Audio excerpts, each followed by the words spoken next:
Storytime with Kristina. That's me! Welcome to week 5 of Storytime. As 2 weeks ago, we decided to bring a guest on because, sometimes you need a little shake-up on the show. So our shake-up this week is Rachel, SLC Rachel. So Rachel, tell us a little bit about yourself. So this is my second year as an SLC, and I live on 2nd floor, back in the corner in C-Wing. And I really like poetry, because I like the imagery in it, and also oftentimes the conciseness. They can put a lot of emotion and resonance in a very small space, and I think that is art, and I love that. I also just love words in general. When I'm decorating rooms, it's hard to not just have things with quotes on them everywhere. It's a struggle. So I'll feel that too. Yeah. So this week, Rachel's going to share one of her favorite books with us, and so I'm just going to let her kind of take it from here. I wish I had a physical copy of this book, but I don't. It's just on my Kindle, which is on my phone. But it's called The Strength in Our Scars, and it's by Bianca Sparacino. It's Sparacino. I have no idea how to pronounce her last name. Her Instagram is Rainbow Salt. But since you can't really give a synopsis for a poetry prose kind of book, this isn't a story. It's just a lot of poems and very long, not very long, but longer prose. So I'm gonna read the intro in the beginning just to give you an idea what the whole book kind of is focused on. It says, "I am a firm believer in there being beauty in the contrast, in the light and the dark days, in the hope and the hurt. In the fire and in the ash, I am a firm believer in the fall and in the rise, in the sin and in the saving. I am a firm believer in the broken, the people who hold their pieces together with belief, who bandage their fear in faith. I am a firm believer in the souls who have always managed to protect their soft, who have always known, even when it ached the most, that their wounds were healing them, that the hardest parts of life were growing them from the inside. I am a firm believer in there being beauty in the contrast. You have not lived until you have died." So that's the intro, and basically everything in this book is about that. It's her exploring the contrasts in life of joy, pain, beauty, light, darkness, death in life, in a way that really, really, really resonates with me and makes me feel very known. So yeah, was there anything else you wanted to know about that? No. Okay. So I'm pulling from the very end of the book, and I'm pretty sure these are 2 prose just smashed together, but they flow really well, so I'm going to read them both. They also don't have titles, which seems reasonable. Is why I love poetry. There are no rules. I think Dr. Smith would disagree with you. But once you know the rules, the goal is to break them artfully. Right. Which I like. Okay, so here we go.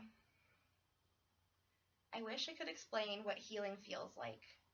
I wish I could tell you that it feels like coming home, that it feels like every soft and tender thing you have ever held within your hands.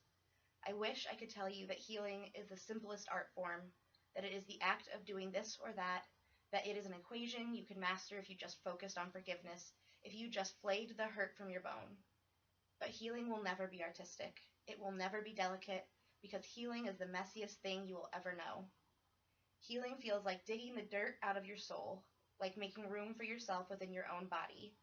Healing feels like the shining of a flickering light into the caverns life has managed to create within you. It feels like picking out the broken pieces one by one. Healing will never be linear. It will never make sense. One day you will have the answers clenched between your palms, and the next you will melt into the kitchen floor. You will ask for the world to be quieter for a while. Healing will start in the morning, and it will end at night, and no day will ever be the same. There will never be a formula. You will simply begin the process again when the sun rises. You will embark on daily journeys. You will take your steps forward. You will take your steps back, but you will always be moving, and that is what you need to celebrate." So that was the first one. We're just going to pop into the next one now. "I need you to know that it gets better. I need you to know that the way you flay your heart open for the world is brave, that the way in which you refuse to be anything but soft, even when you feel like you may just break under the weight of feeling, is why you are needed here. I need you to know that beautiful things are vanishing each day, and I am proud of you for fighting to ensure that your soul is not one of them. You need to keep fighting. I need you to know that you will find the places that leave every tender part of you feeling calm and at peace with who you are. You will find the places that inspire everything inside of you to surge and ache with the hope and the beauty of being alive. These places, they are not where you were born, but they will be where you are reborn. You will know when you have found them. My God, will you know. I need you to know that there are others like you in this world, others who are messy-hearted, others who feel things intensely and without hesitation, others who cannot contain all that they hold within the worlds of their mind, because they have only ever known how to pour, how to shatter, how to give and give and give. I need you to know that you will find these people, and they will become your family. You will take care of each other. You will grow together in the moments between breaths, in the stunning silence that blankets your souls when you connect with the fact that in a world of billions, in the middle of all this noise, you found each other. But most of all, I need you to know that we are all here, together, dealing with what is dark and light within us. I need you to know that you aren't alone. I need you to know that you are going to survive this. I need you to know that one day you're going to be sitting in a place you love, surrounded by people who inspire you, and you're going to think back to the storms and the hurricanes that rattled through your bones, and you're going to smile. The clarity will wash over you. You will be free. Awesome. Wow. Gotta sit with that one for a second. Well, thank you so much for sharing that with us. What's the name of your book again? The Strength in Our Scars. Okay. So check it out, dudes. Obviously, it's real good. So make sure that you check it out.